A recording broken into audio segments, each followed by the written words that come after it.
Hi everyone, I'm Daniel Arias and I'm going to be playing DancingPlate.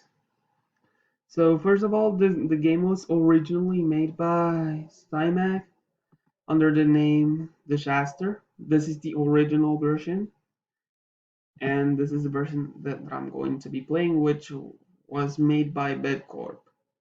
So the difference is this one has a Oriental theme, where this one is just a simple circus that we can find up here in, in our country.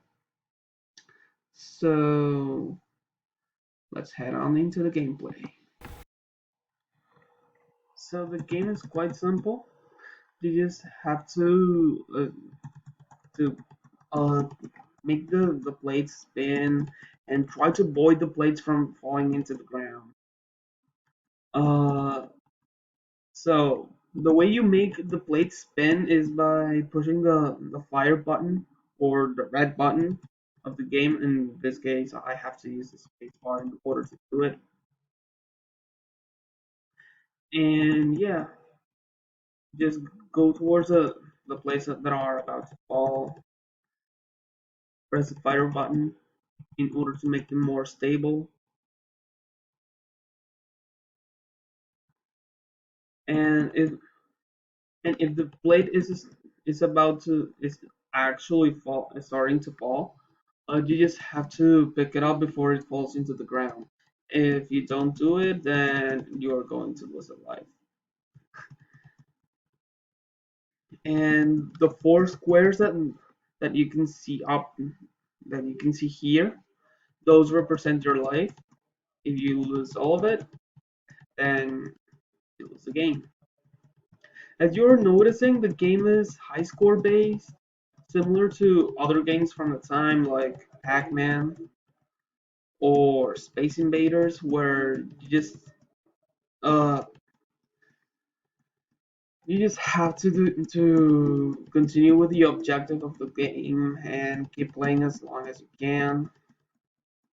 But the main difference from those games to this one is that uh, this one doesn't have any levels. It's just keep playing as long as you can, and yeah, that's pretty much it.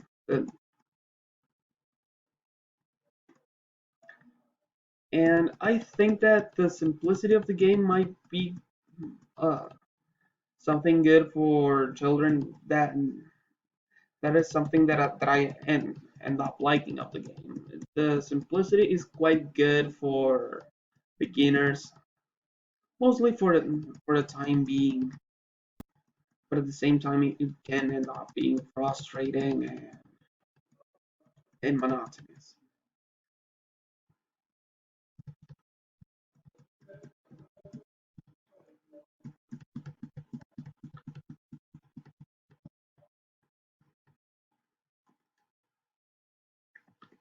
So as you just saw, uh, as the longer you play, the game ends up being more difficult, but you can end up gaining an extra life. But yeah, the game can be quite difficult as you keep playing and all that. So overall, I like the fact that the game is quite good for children overall. At least I see it as good for children for the time being because it's kind of easy to understand. You just tell them what to do and they'll get it straight up. But there's not much interaction. That is something that I definitely do not like of the game. There's a huge lack of interaction in the game, and like yeah, like just by having examples with games like Pac-Man or Pitfall, especially Pitfall. that is a good example that games from the Atari they had a huge entertainment factor, primarily uh, using the technology that they had available as an advantage. They made a one of the first platformers, and this one, well, there isn't much to do. In other games, like the one that I just mentioned, Pitfall, there are some obstacles to avoid. But in this one, there aren't any. Just so, but at the same time, that also makes the game more skill based and things like that. So yeah, thank you for watching, and I hope you have a great day.